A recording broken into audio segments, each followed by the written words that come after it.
Assalamualaikum warahmatullahi wabarakatuh. Alhamdulillahilladzi amarna bidzikrih. Asyhadu an la ilaha illallah wa asyhadu anna Muhammadan abduhu wa rasuluh. Allahumma salli ala sayyidiz zakirin sayyidina Muhammad wa ala alihi wa ashabihi wa li baitihi wa dzurriyyatihi ajma'in. Jemaah subuh yang diberkahi Allah,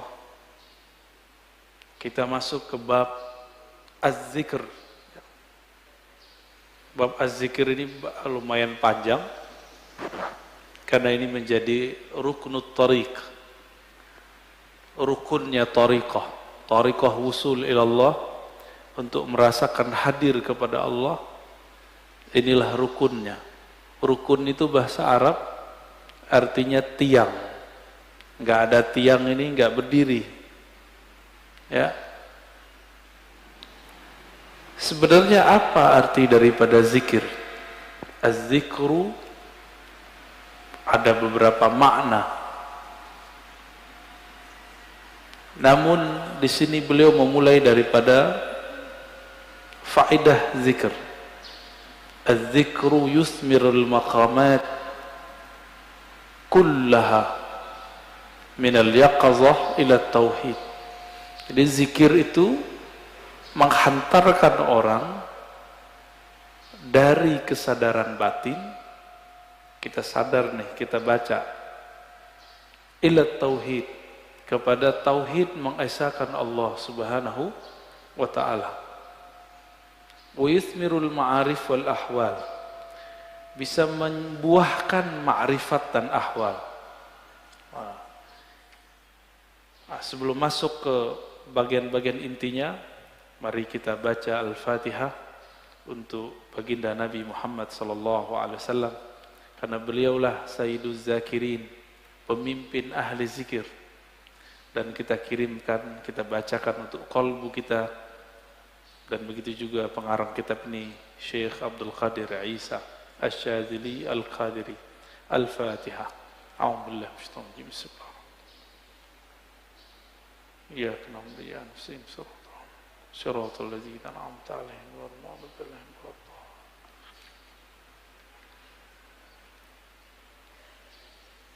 Di dalam hadis Imam Muslim dikatakan, kana Rasulullah sallallahu alaihi wasallam yadhkurullaha fi kulli ahyani, ala kulli ahyani. Rasulullah itu selalu zikir setiap hin. Apa arti hin? Hin artinya saat, waktu. Setiap saat, setiap detik, detik per detik, baginda Nabi Muhammad SAW selalu mengingat Allah. Inilah yang diwariskan oleh ulama sufi. Karena kita tidak sanggup berzikir setiap nafas, naik turun, maka dibuatlah zikir pagi sore. Berdasarkan ayat wasabbihuhu bukratan wasila, dan bertasbihlah pagi dan sore. Lalu kemudian dilatihlah qalbu menyebut nama Allah, dimulai dari 100, naik 500, naik 1000, itu latihan. Angka-angka itu cuma latihan, bukan ria. Orang berzikir dengan angka bukan ria, itu cuma latihan. Puncaknya nanti tidak pakai angka lagi. Tapi kapan kita zikir tanpa pakai angka? Kalau sudah menjadi pewaris Rasulullah sallallahu alaihi wasallam. Malaikat-malaikat Allah dari awal dicipta sampai sekarang itu mereka cuma mengamalkan 1 atau 2 zikir. Jadi ada malaikat yang zikirnya cuma subhanallah, ada yang subhanadzil izzati wal jabarut, ada yang zikirnya cuma Allahu akbar, ada yang zikirnya cuma la ilaha illallah. Itu malaikat, dan gak putus. Maka di saat seseorang berzikir sebanyak-banyaknya, di saat itu sisi malaikatnya muncul. Malaikat tidur enggak? Enggak. Malaikat lalai? Enggak. Malaikat makan? Enggak.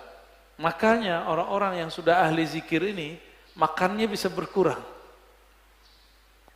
Tidurnya bisa berkurang. Karena dia sudah mirip dengan malaikat. Nah, itu namanya ahwal malakiyah. Ahwal malaikat.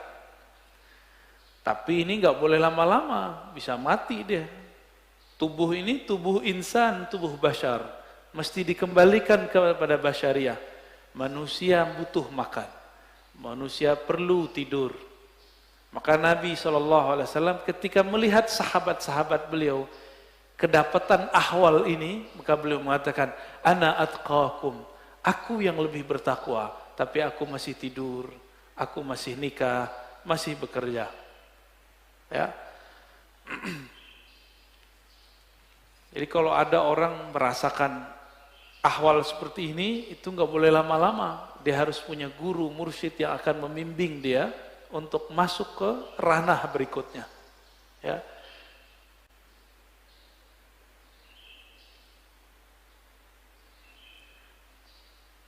Kata zikir artinya ada dua. Pertama, zikir berarti benar-benar menyebut Allah. Ya. Kadang-kadang diartikan dengan makna yang lebih banyak. Ya. Jadi ada makna secara harfiah, ada makna secara majaziyah ataupun di luar itu. Bisa jadi diartikan zikir itu sholat Jumat, Al-Quran, majelis ilmu. Tapi itu penjelasan lain. Zahir dari zikrullah menyebut Allah. Ya. Dalilnya di sini disebutkan ada sekitar 15, ini baru sebagian. Lebih dari 200 ayat mengenai zikrullah. Ya. Kalau lebih dari 200, berarti penting nggak zikir? Lebih penting dari umroh, ya.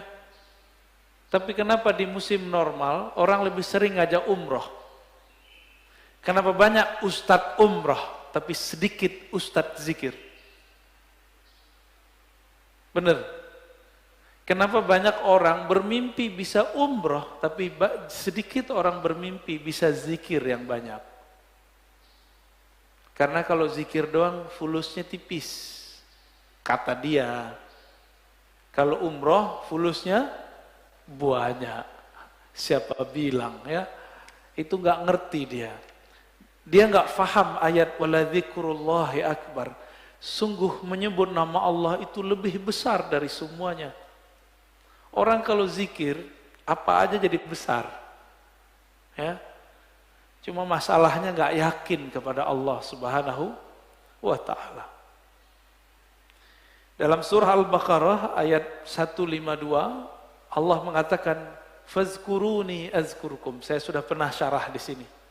Sebutlah aku, ingatlah aku akan ingat kamu.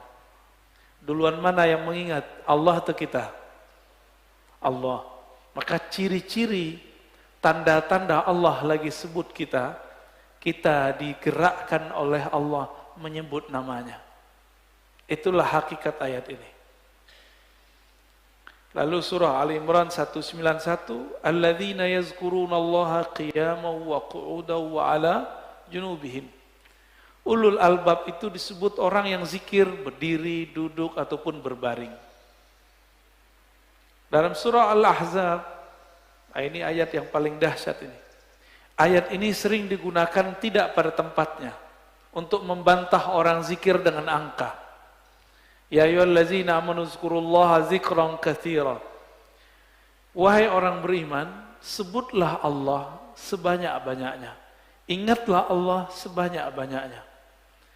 Apakah ini dalil melarang menyebut dengan angka? Enggak. Zikir 1000 itu banyak bukan? Maka dia masuk ke zikran katsira. 10.000 termasuk banyak? 70.000 banyak? Berarti masuk ke situ. Yang penting niatnya angka itu bukan membatasi, tapi menerjemahkan makna zikran katsira. baru zikir 100 pagi, 100 sore, udah nyalain orang zikir 1000. Ya. Nggak ngaca dia kepada sahabat Nabi. Sahabat Nabi Abu Hurairah zikir 12.000 sebelum tidur. Ada yang bisa zikir 12.000 sebelum tidur? Keburu tidur ya.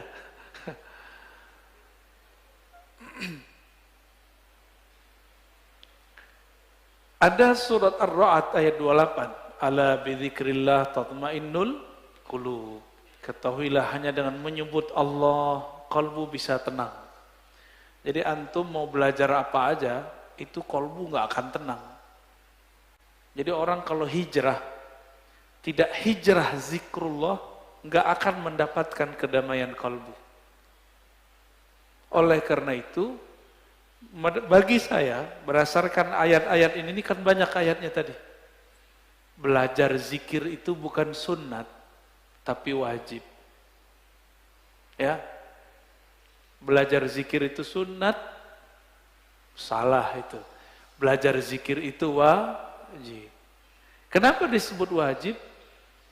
Allah mengatakan, aqimis salata li dzikri. Dirikan salat untuk mengingatku. Salat wajib enggak? Wajib. Supaya kita dari awal takbir sampai assalamualaikum connect kepada Allah SWT, maka yang dilatihkan apa? Gerakan yang bagus atau zikir yang mantap? Apa yang dilatihkan? Dirikanlah sholat untuk mengingatku. Berarti yang dilatihkan apa? Mengingat Allah yang dilatihkan. Jangan sibuk masalah ini wajah tu atau enggak pakai ini. Enggak khusyuk antum ntar, malah kusut nanti. Jangan sibuk masalah usoli bid'ah atau tidak bid'ah, enggak khusyuk nanti. Oh ini kan ilmiah, ilmiah itu bagian akal. Kalau sholat pakai kolbu. Jadi kita nggak ada debat lagi kalau sholat. Antum mulai sholat debat. Wah imamnya jahar nih bismillahnya. Kata mazhab ini ngaji lagi sholat. Ya pengajian dia lagi sholat. Kuliah aja kali ya. Imamnya kunut, debat lagi di hatinya. Kunut itu menurut imam ini bid'ah. Ngapain? Sholat itu bukan lagi berdebat. Sholat itu menikmati santapan-santapan zikrullah. Ya. Jangankan itu. Muawiyah ibn al-Hakam al-Aslami, ada orang bersin lagi sholat. Dia lagi sholat. Dia baca yarhamukallah. Gimana Pak? Boleh nggak? Kita lagi sholat, ada orang bersin, terus kita bilang, yarhamukallah, gimana?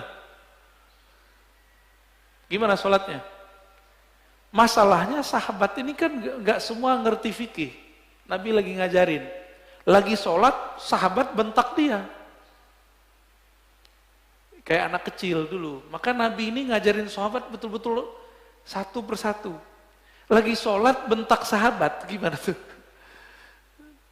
Apa kata beliau? Selesai sholat, Nabi tidak mengata-ngataiku. Bi abi wa ummi, demi Allah, demi ayah ibuku. Beliaulah guru terbaik. Guru paling ideal, gak pernah ngata-ngatain orang. Terus Nabi bersabda, kata beliau, wahai Muawiyah, sholat itu la tasluh, tidaklah cocok kecuali zikrullah dan tasbih. Maksudnya, kamu gak usah tanggepin kalau ada orang bersin. Itu cuma nanggepin orang bersin, apalagi nanggepin orang kunut. Buat dalil lagi dalam hatinya ya. Wah, di mazhab gua nih gak ada nih. Gak ngangkat tangan ah. Debat, lagi sholat debat. Berdebat dengan diri sendiri. Ini kan kasihan. Ini tanda sholatnya, belajar sholatnya bukan dengan zikrullah. Belajar sholatnya dengan apa? Dengan nafsu. Nafsu pengen berdebat. Ya. Kalau udah sholat, nggak ada debat. Nggak ada pengajian. Ya, ngaji nanti habis sholat atau sebelum sholat. Baik. Ini dalilnya banyak sekali ya. Berdasarkan ayat ini semua, Ibnu Abbas radhiyallahu taala anhuma mengatakan, yang dimaksud dengan ayat-ayat tadi, yazkurunallah fi adbaris salawat wa ghuduwan wa ashiyan wa kullama istayqaza min naumih wa kullama ghada aw raha min manzilih dzakarallaha katsira. Yang dimaksud ayat-ayat tadi, zikir pagi sore, orang yang tidak lalai karena bisnis, yaitu mereka yang zikir ba'da sholat, zikir ghuduwan wa ashiyan, pagi dan sore, zikir saat bangun, zikir saat berangkat, zikir saat pulang. Jadi nggak ada waktunya kecuali zikrullah. Qala Mujahid, murid dari Ibnu Abbas mengatakan, seseorang nggak disebut ahli zikir hatta yazkurallaha qa'iman wa qa'idan wa muttaji'an, sampai dia ingat Allah baik dalam keadaan duduk, berdiri ataupun tidur. Gimana caranya zikir dalam tidur, Pak? Udah ada yang nyoba belum? Ini aneh nih minum. Gimana cara zikir kalau lagi minum? Bismillah, itu zikir sebelum minum. Bismillah. Itu zikir sebelum minum. Lagi minum, zikirnya apa? Pusing kan? Nah, ini yang mau kita bahas nanti. Kita lagi makan, bisa nyebut nggak? Kan nggak bisa. Apa dong zikirnya? Zikirnya ada dua. Pertama, sebut di kolbu. Yang lebih tinggi, memandang air ini dari Allah. Memandang segarnya dari Allah. Kenyang dari Allah, itu zikir lagi makan. Gimana? Udah zikir lagi makan belum? Belum ya? Masih memandang nasi yang mengenyangkan. Masih memandang air yang menyegarkan. Berarti kita belum berzikir saat makan dan minum. Sederhana, rumah makan sederhana.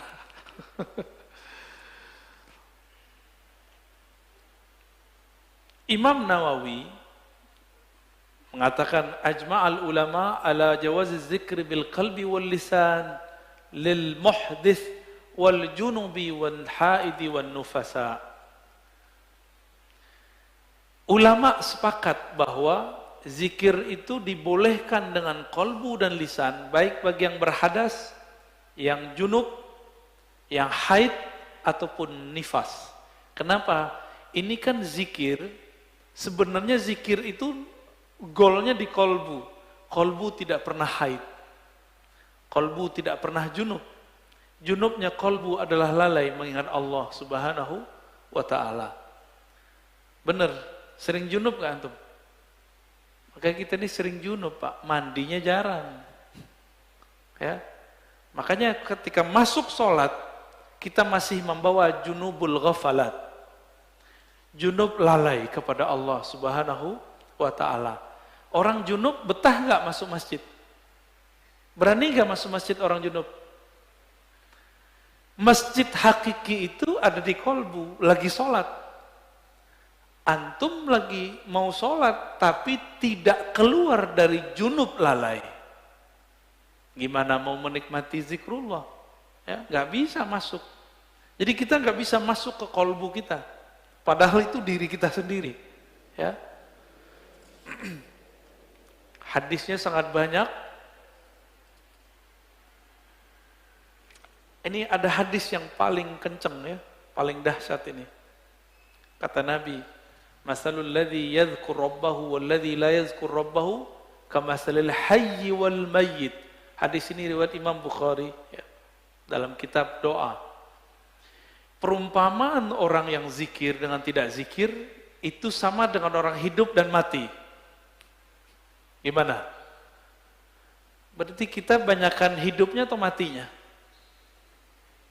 Jadi kalau hidung kita ini dibukakan rasa penciumannya oleh Allah Subhanahu wa taala, indera penciuman batinnya oleh Allah, kita akan mencium orang yang tidak zikir itu bau bangkai. Cuma alhamdulillah Allah tutup itu. Coba kalau dibukakan, Pak, kita setiap ke jalan kemana itu bau bangkai di mana-mana itu. Maka kita bersyukur kepada Allah, Allah tidak bukakan kasyaf yang banyak. Karena kalau kebanyakan kasyaf, bisa pusing sendiri kita nanti. Maka ada beberapa wali, gak berani mereka ke masjid. Karena kalau ke masjid, dia lihat muka orang macam-macam. Ada yang ria, ada yang muka monyet, ada yang muka kambing, ada yang muka babi. Ya, maka Imam Ghazali buat fatwa khusus untuk orang ini. Ya, dibolehkan oleh Imam Ghazali bagi orang ini tidak sholat di masjid sementara sampai ahwal itu hilang.